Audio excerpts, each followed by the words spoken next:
नमस्कार। आज हम लोग हिंदी के प्रसिद्ध छायावादी कवि सुमित्रानंदन पंत से थोड़ा परिचय स्थापित करेंगे। आज का संवाद हिंदी प्रतिष्ठा प्रथम वर्ष के द्वितीय पत्र पर आधारित है, इसलिए प्रथम वर्ष के हमारे छात्रों को ध्यान में रख सुमित्रानंदन पंत विषय की यह प्रथम चर्चा है। और आज के संवाद में बहुत सूक्ष्म विश्लेषण की ओर न कर जाते हुए पंत जी के व्यक्तित्व एवं कृतित्व से थोड़ा परिचय हमारे छात्रों का हो,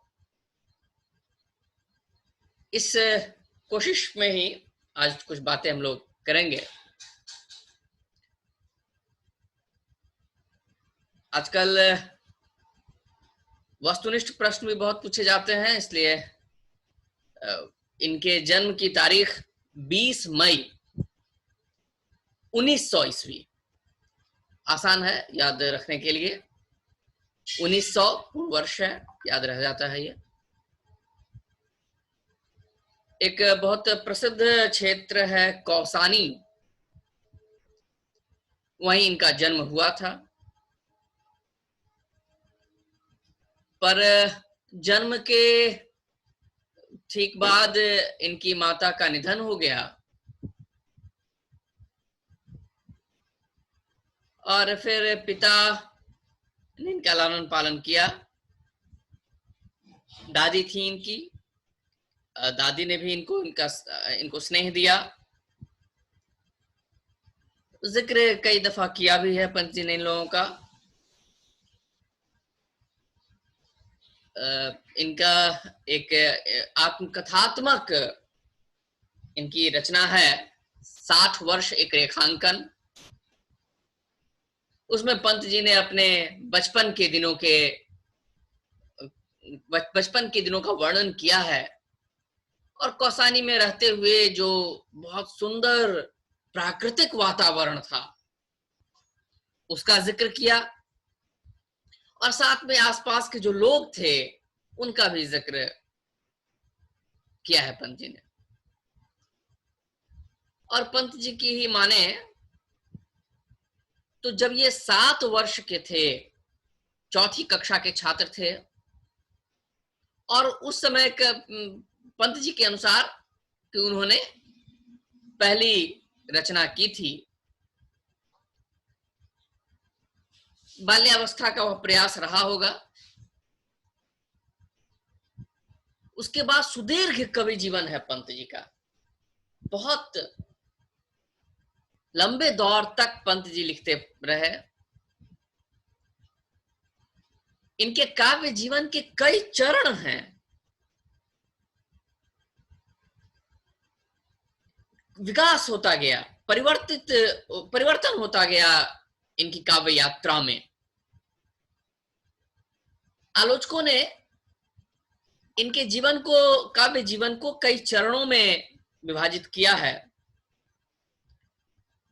तो 1907 से 1918 तक का जो दौर है ये इनके कवि जीवन का प्रथम चरण माना जाता है।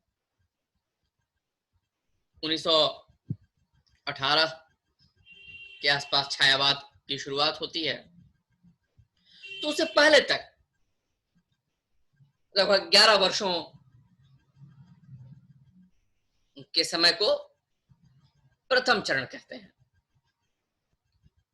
इन 11-12 वर्षों में पंत जी ने जो रचनाएं की उन पर प्रकृति का बहुत प्रभाव है। प्रकृति के अंचल में ही थे, वहां बैठकर रचनाएं करते थे और जिसका स्वाभाविक प्रभाव इनके ऊपर पड़ता था। और अपने से पूर्ववर्ती कवियों के रूप में मैथिली शरण गुप्त और अयोध्या सिंह उपाध्याय हरिऔध का जिक्र किया है इन्होंने, जिनकी रचनाओं से छंद योजना में इन्हें बहुत सहायता मिलती थी। फिर आगे चल के उच्च शिक्षा के लिए ये चले गए अल्मोड़ा,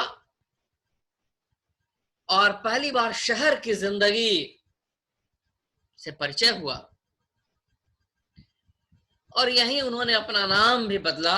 नाम पहले था गुसाई दत्त, जिसको परिवर्तित करके कर लिया सुमित्रानंदन। 1918 में ये फिर बनारस चले आए अपने मझले भाई के साथ हाई स्कूल की शिक्षा के लिए, और यहीं से वास्तविक शुरुआत जिसको कहते हैं कविताओं की, उनके काव्य जीवन की होती है। बहुत महत्वपूर्ण वर्ष है यह, हिंदी कविता के लिहाज से भी, सुमित्रानंदन पंत के लिहाज से भी। कई रचनाएं उन्होंने की 1918 में, जो वीणा में संकलित हैं। बनारस में रहते हुए इनका परिचय सरोजनी नायडू, रविन्द्रनाथ टैगोर और अंग्रेजी के कई कवियों की रचनाओं से हुआ। इन सब का प्रभाव इनकी कविताओं पर पड़ा, और सबसे बड़ी बात कि इन्होंने बहुत गंभीरता से अपने काव्य कर्म को लिया, और जब काशी से लौटे वह, तो उच्छ्वास और ग्रंथ इन दोनों की रचना की। फिर उसके बाद ये इलाहाबाद गए 1919 ईस्वी में, वहां म्योर कॉलेज में पढ़ने, और वहां भी कई रचनाएं की, छाया, स्वप्न आदि, जिनसे इनको बहुत प्रशंसा मिली मर्मज्ञों की। सरस्वती पत्रिका में इनकी रचनाओं का प्रकाशन होने लगा, और इनकी रचनाओं से एक नए युग का प्रवर्तन माना जाने लगा। और फिर जब पल्लव का प्रकाशन हुआ 1928 में, तब तो एक बड़ी लकीर इन्होंने खींच दी पल्लव से। तो इस काल को वीणा पल्लव काल भी कहते हैं। और फिर उसके बाद इन्होंने रचनाएं करनी शुरू की। ये काव्य, जैसा कहा कि बहुत लंबी काव्य यात्रा है।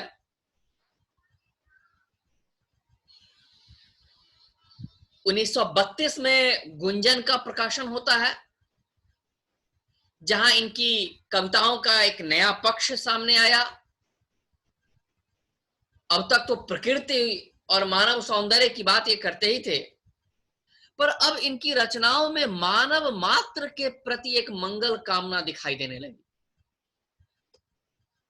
इनकी काव्य कला में एक नया रूप दिखाई देता है। 1931 में ये फिर वापस चले गए कालाकांकर प्रकृति के क्षेत्र में, और ये उनकी युवा रचना का सर्वश्रेष्ठ दौर कहा जाए। 1930 से 1940 के बीच का दौर, उस अद्भुत वातावरण में इन्होंने कविताएं लिखी।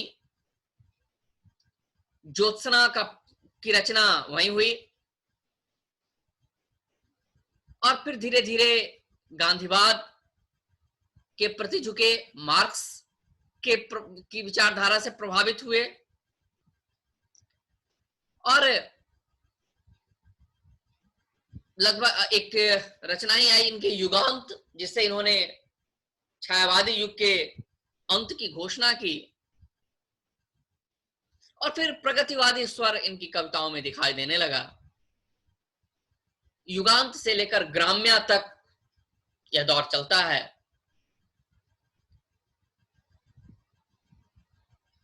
उन्नीस सौ 1940 में पंत फिर काला कांकर से अल्मोड़ा आते हैं।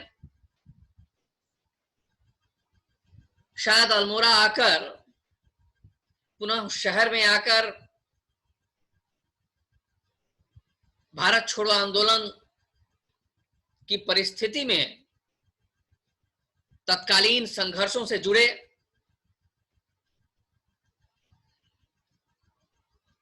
फिर अल्मोड़ा में जो उदय शंकर संस्कृति केंद्र था उससे भी इनका संपर्क हुआ और 2-3 महीने 1943 में इन्होंने भारत भ्रमण भी किया उदय शंकर के साथ, उनकी टोली के साथ। फिर इन्होंने उदय शंकर के लिए, उनके चित्र के लिए भी कुछ गीत लिखे।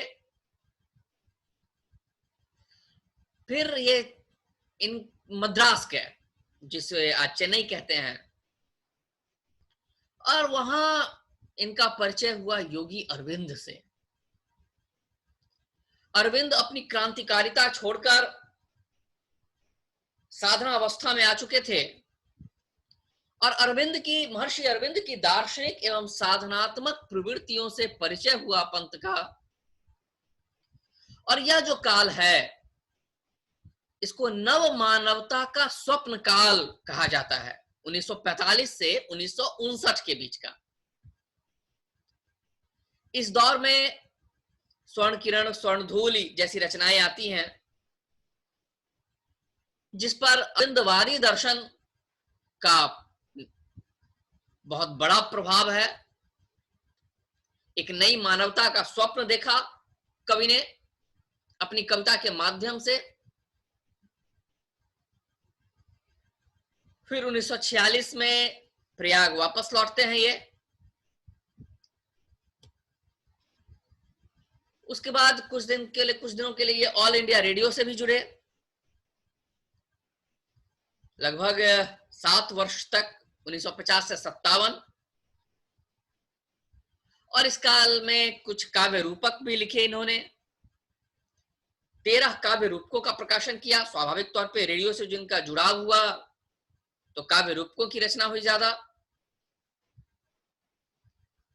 और फिर 1958 में कला और बूढ़ा चांद का प्रकाशन हुआ जिस पर इन्हें साहित्य अकादमी पुरस्कार मिला। तो कुल मिलाकर इस दौर में कई ग्रंथों की रचना हुई। तो कुछ महत्वपूर्ण ग्रंथों का नाम एक बार फिर से अपने छात्रों के लिए पढ़ रहा हूं।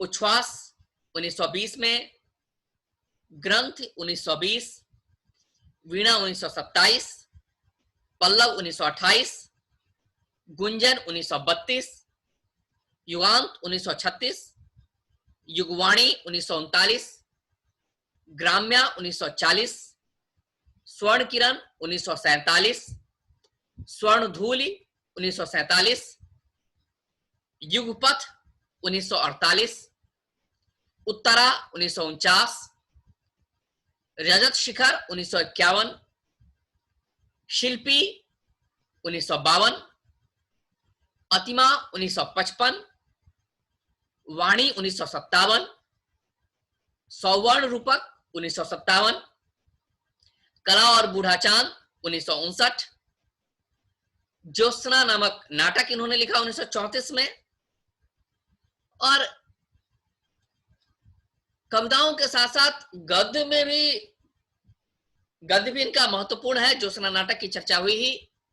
5 कहानियों का प्रकाशन हुआ 1936 में। इनके समीक्षात्मक गद्य का प्रकाशन गद्य पथ नाम से हुआ। आज के संवाद की शुरुआत में ही मैंने इनकी आत्मकथा का जिक्र किया, 60 वर्ष एक रेखांकन। 1900 में इनका जन्म हुआ था और 1960 में इनकी यह कृति हुई, 60 वर्ष एक रेखांकन। और इन सब के अतिरिक्त इनकी रचनाओं के कुछ संचयन भी हैं जिसमें चिदंबरा का नामोल्लेख करना आवश्यक प्रतीत होता है, 1959 में जो आया था।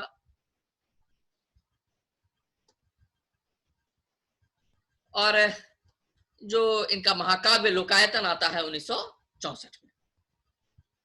तो कुल मिलाकर पंत जी ने बहुत विपुल रचना की, बहुत समृद्ध रचना की। हिंदी कविता पर उनका बहुत प्रभाव है। उनका कृतित्व हिंदी की आधुनिक चेतना को दिखाता है। प्रकृति से लेकर समाज और नव मानवता का निर्माण, इस सूत्र पर वह निरंतर आगे बढ़ते रहे। आध्यात्मिक साधना भी उनके यहां है, पर यह एकमात्र लक्ष्य उनका नहीं है। इस जग पर भी उनका ध्यान है। प्रकृति, स्त्री सौंदर्य, मानव जीवन, यह सब पंथ की समग्र काव्य दृष्टि के केंद्र में रहे हैं। और बहुत बड़े व्यापक उद्देश्य से पंत ने अपनी कविताओं की रचना की। उनकी बाद की रचनाओं पर दर्शन का ज्यादा प्रभाव आलोचकों ने देखा है। उनकी चेतना भूमि का वह एक महत्वपूर्ण हिस्सा है, इससे कोई इनकार नहीं किया जा सकता। पर यह कहना चाहिए कि पंत की वह रचनाएं भी एक सार्वभौमिक मानवता का उद्घोष करने के उद्देश्य से लिखी गई हैं, और इसलिए उनका भी बहुत बड़ा महत्व है। आधुनिक हिंदी कविता को उन्होंने भाषा की एक बड़ी क्षमता प्रदान की। बल्कि कहें कि खड़ी बोली काव्य चेतना का परिष्कार पंत के द्वारा हुआ। उनकी कल्पना दृष्टि, प्रकृति को देखने की एक अभिनव दृष्टि हिंदी कविता को मिली पंत के माध्यम से। और पंत के बिना हिंदी कविता का क्या स्थान होता, यह कहना बड़ा मुश्किल है। छायावाद के तो नायक थे ही, तो साहित्य की अनेक दिशाओं को छूने का प्रयास पंत ने किया है, और इन सब की बहुत प्रौढ़, बहुत समृद्ध अभिव्यक्ति पंत के द्वारा हुई है।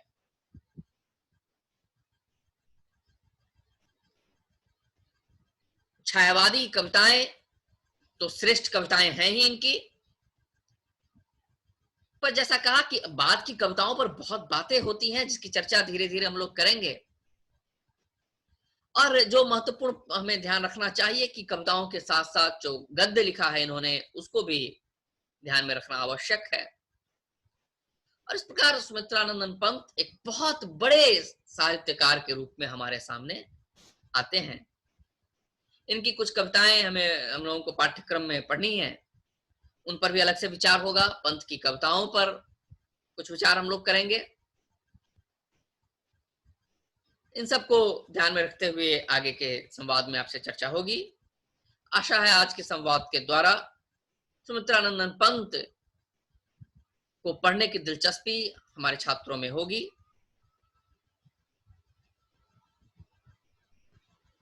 आपके सहयोग के लिए, साथ बने रहने के लिए बहुत बहुत धन्यवाद। आभार।